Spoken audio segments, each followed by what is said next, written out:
Abad Panembangan III, riwayat Pangeran Adipati Arya Mangkunegara sepeninggal sang ayah sampai saat dibuangnya.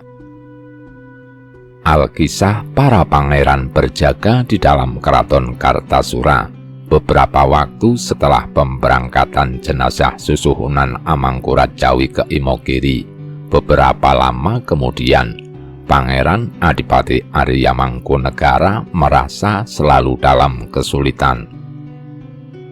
Karena merasa sebagai putra tertua dan adik-adiknya banyak yang masih kecil, maka sangat-sangatlah resah dalam hatinya. Dia kemudian berpamitan kepada Adipati Danurja, "Wak Patih, izinkan saya keluar sebentar dari istana, akan refreshing dulu." Jawaban Patih Danurja, "Wah nak, jangan keluar dahulu dari keraton, karena sebenarnya tidak boleh. Sebaiknya refreshing di dalam keraton saja." Pangeran Adipati Arya Mangkunegara memaksa keluar sampai Sri Manganti. Duduk di balai-balai, Patih Danurja juga mengikuti. Setelah beberapa lama lalu berkata, "Nak, sudah lama, ayo masuk lagi. Jangan banyak-banyak memikirkan keadaan. Sudah wajar kalau sebagai anak tertua akan banyak menanggung beban. Siapa lagi yang pantas menjadi raja kalau bukan Anda sendiri?" Pangeran Arya Mangkunegara belum mau kembali, hanya menenangkan hati sang patih. "Iya Wak, tunggulah sebentar." Namun tidak juga kembali, malah keluar sampai pagelaran dan singgah di bangsal Pangrawit. Patih Danurja selalu mengikuti dan berkali-kali mengajak kembali masuk keraton. Namun Pangeran Adipati Arya Mangkunegara masih belum mau kembali juga. Tiba-tiba karena kehendak Allah malah menjadi sebab dari panjangnya cerita ini, Patih Danurja merasa disepelekan dan menjadi sakit hati. Di sana mendadak muncul utusan Kangjeng Ratu Ageng memanggil Patih Danurja. Pangeran Mangkunegara lalu ditinggal sendirian. Patih Danurja segera masuk ke kedaton.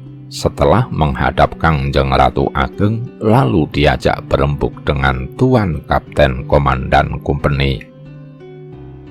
Pokok perkara yang dibahas adalah Kangjeng Ratu menyerahkan putranya Pangeran Adipati Anom, terserah kepada Tuan Kapten agar supaya dapat menjadi raja menggantikan tahta ayahandanya dengan cara sembunyi-sembunyi. Kanjeng Ratu Ageng hendak memberi hadiah kepada Tuan Kapten, bermacam-macam senilai sepertiga dari miliknya. Ketika sudah sepakat, lalu mereka bubar. Tuan Kapten juga segera mengirim surat ke Batavia dengan selintutan. Patih Danurja segera memerintahkan menutup gapura keraton dengan penjagaan oleh Kumpeni, serta memanggil para bupati dari mancanegara dan pesisir supaya menghadap lewat pintu belakang. Setelah semua berkumpul di tempat itu, Patih Danurja lalu berbicara, "Para kawan semua, saya ajak bertemu untuk membicarakan tentang surat yang akan dikirimkan ke Batavia untuk mencapai kesepakatan meminta izin menobatkan Pangeran Adipati Anom menggantikan kedudukan ayahandanya." Semua bupati tidak ada yang menjawab. Dalam hati mereka merasa Pangeran Adipati Anom masih terlalu muda. Hanya Pangeran Madurareja yang menjawab. Katanya, kalau keinginan Kiai Lurah begitu, lebih baik anak yang tertua yang saya sarankan menggantikan. Karena wawasannya luas dan sudah terbukti bisa ngomong para saudara lainnya, barangkali di kemudian hari akan bertambah sejahtera negaranya, aman tentram, kalau putra mahkota yang masih muda dipaksakan menjadi raja. perkiraan saya nanti akan menimbulkan retaknya negara. Karena dia belum mengerti yang benar dan salah, karena masih sangat muda, jadi belum mantap hatinya. Kalau sedang suka berkehendak semaunya, tak bisa dihentikan. Ki Adipati Jayaningrat juga menyambung perkataan, kalau saya menyarankan agar memilih anak yang sudah dewasa salah satu, tetapi yang tampan wajahnya serta yang berwibawa. Karena putra tertua kurang tampan dan kurang gagah postur dan perawakannya bila menjadi raja, jadi agak mengecewakan penampilannya. Semua saran tadi tidak disetujui Ki Patih Danureja. Kemudian surat tetap dibuat sesuai kehendaknya sendiri. Setelah dicap, lalu para bupati disuruh untuk memberi cap di bawahnya sebagai tanda persetujuan. Semua lengkap menunjukkan sudah bulat keputusan ini. Kemudian mereka bubaran. Danureja lalu meminta Tuan Kapten menyerahkan surat itu untuk diteruskan kepada Bia. Waktu itu Pangeran Adipati Mangkunegara yang berada di bangsal Pangrawit sudah dipanggil dan mau masuk ke dalam keraton lagi. Kisahnya di negeri Batavia, Tuan Gubernur Jenderal ketika menerima surat dari Sang Raja di Kartasura dahulu, belum sampai membalas sudah mendapat surat susulan dari Tuan Kapten, serta ditimpal surat dari Patih Danureja. Semua sama isinya, memberitahu kalau Raja wafat dan meminta izin siapa yang akan menggantikannya. Kemudian Gubernur Jenderal minta kepada Kumendur Tuan Liundrian untuk membawa surat balasan.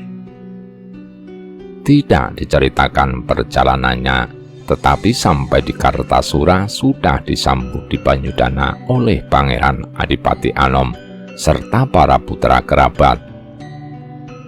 Mereka diantar oleh Patih Danureja menghaturkan Pangeran Adipati Anom kepada Tuan Kumendur, yang kemudian menerima surat dari Gubernur Jenderal. Isi surat ini mengatakan siapapun putra raja yang menerima surat balasan inilah yang akan menjadi raja menggantikan sang ayah. Pangeran Adipati Anom menyampaikan rasa suka hatinya, kemudian sama-sama berangkat ke Kartasura.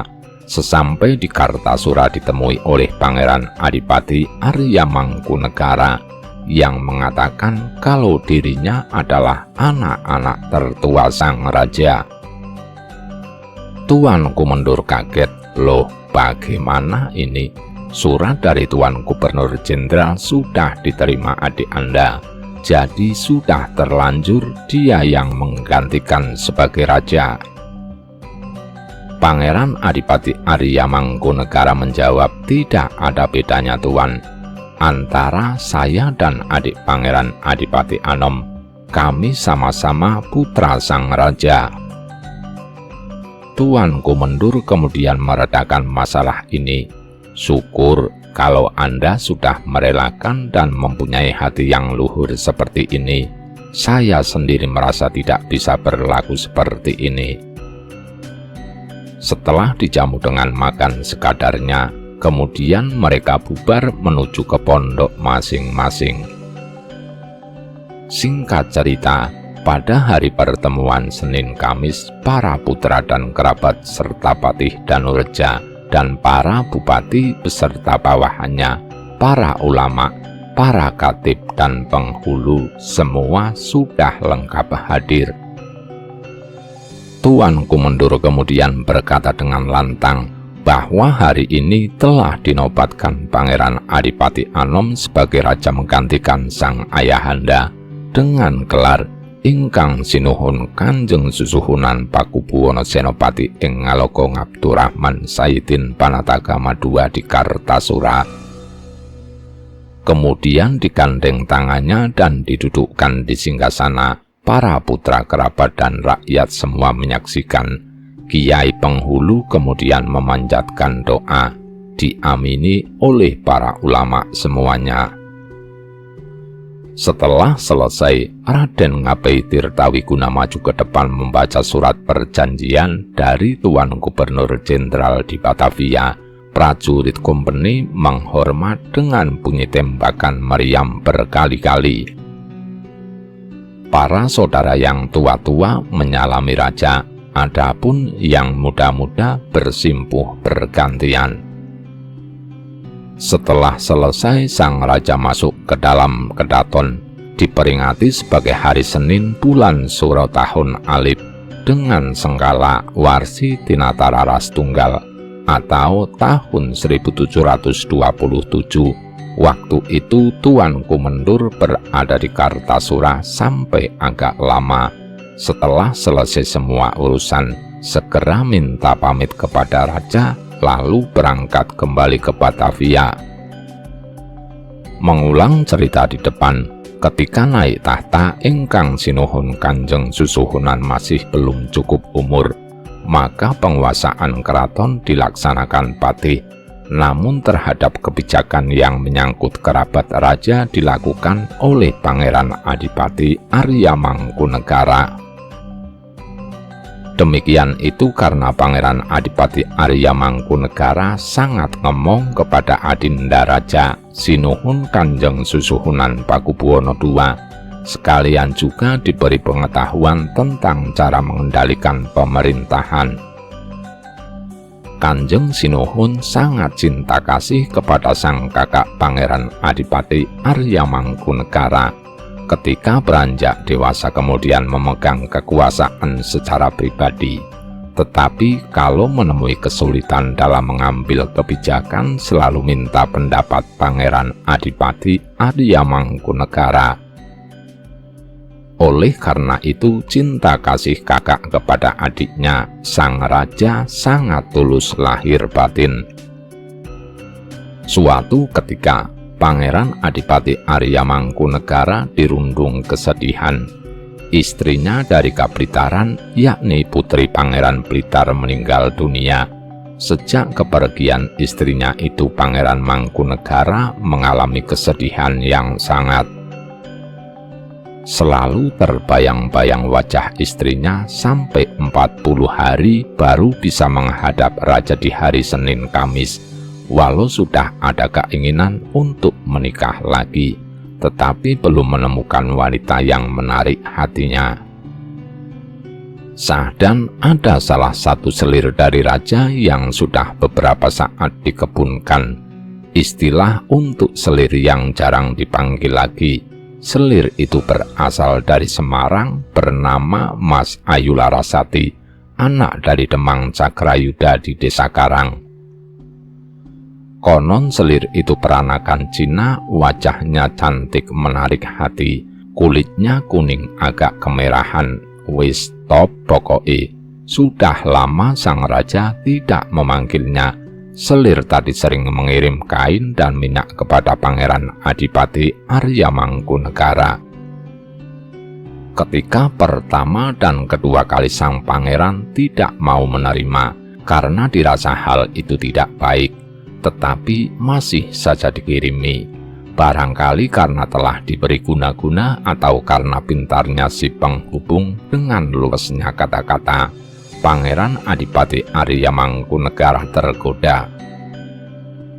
Akhirnya mau menanggapi perkataan manis itu, sehingga hal itu dilaporkan kepada raja bahwa telah terjadi perselingkuhan antara si selir dengan sang pangeran.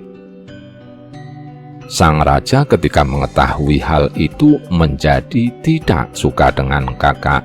Semua perilakunya selalu diabaikan. Setelah beberapa lama dalam hati Pangeran Mangkunegara kok timbul pikiran nekat, paling mau apa toh? Sekalian saja si selir diminta kepada sang raja, toh juga sudah lama tidak dipakai. Sang raja ketika mendengar permintaan itu seketika bangkit amarahnya. Kalau saja tidak mengingat bahwa yang meminta sang kakak sudah pasti langsung dihukum. Namun agar tidak kelihatan oleh orang banyak kemarahannya ditahan, apalagi istrinya sedang hamil tua, jadi harus disabar-sabarkan. Walau demikian dalam hatinya telah muncul dendam kesumat yang tidak bisa diredakan. Lain cerita, Patih Danureja yang selalu mengawasi apapun yang bergerak di keraton mengetahui kalau sang raja menyimpan amarah kepada sang kakak, maka dia segera masuk ke dalam keraton untuk menyarankan agar sang kakak diserahkan saja kepada Company untuk dibuang, supaya di keraton tidak ada lagi yang akan mengganggu kedudukan sang raja. Sang raja ketika mendengar saran Patih Danureja seperti itu sangat lega, merasa apa yang menjadi kesulitan hatinya akan mendapat penyelesaian. Maka dia segera menyuruh Danureja untuk melakukan apa yang diperlukan agar kehendaknya terlaksana.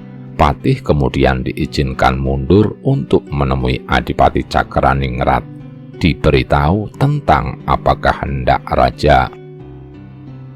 Keesokan harinya Pangeran Adipati Arya Mangkunegara dikawal ke loji Company. Sesampai di loji tidak ada basa-basi lagi, langsung diringkus dari belakang dan diserahkan kepada Company. Seketika ada prahara di angkasa, langit mendung gelap gulita, hujan deras disertai kilat, angin puting beliung bertiup kencang, pohon-pohon tumbang seakar-akarnya. Orang senegara tercekam rasa takut dan was-was, pertanda ada seorang satria yang mengalami sengsara. Anak dan istri Pangeran Adipati Arya Mangkunegara diboyong ke keraton, rumahnya dijarah. Perginya Pangeran Adipati Arya Mangkunegara ke Semarang dikawal dua bupati, Raden Tumenggung Natamijaya dan Ki Tumenggung Nitinegara. Yang diizinkan ikut hanya dua istri selir, 3 orang, 1 anak lelaki bernama Raden Mas Ngali, abdi lelaki 8, termasuk patihnya Ki Mas Sumadijaya. Sesampai di Semarang langsung dibawa ke Batavia. Sejak kepergian Pangeran Adipati Arya Mangkunegara, sang raja semakin menjadi kemarahannya. Semua perintahnya terlihat sewenang-wenang. Orang senegara semua ketakutan dan prihatin. Pertama, karena dibuangnya Pangeran Arya Mangkunegara dirasa tidak seimbang dengan kesalahannya. Kedua, semua itu terjadi karena kehendak raja yang tidak ada yang berani menghalangi. Kalau sampai terlantur tak urung akan mendatangkan kemarahan Tuhan yang Maha Suci, menjadi sebab retaknya negara. Rahayu Sagung Dumadi. Nuwun.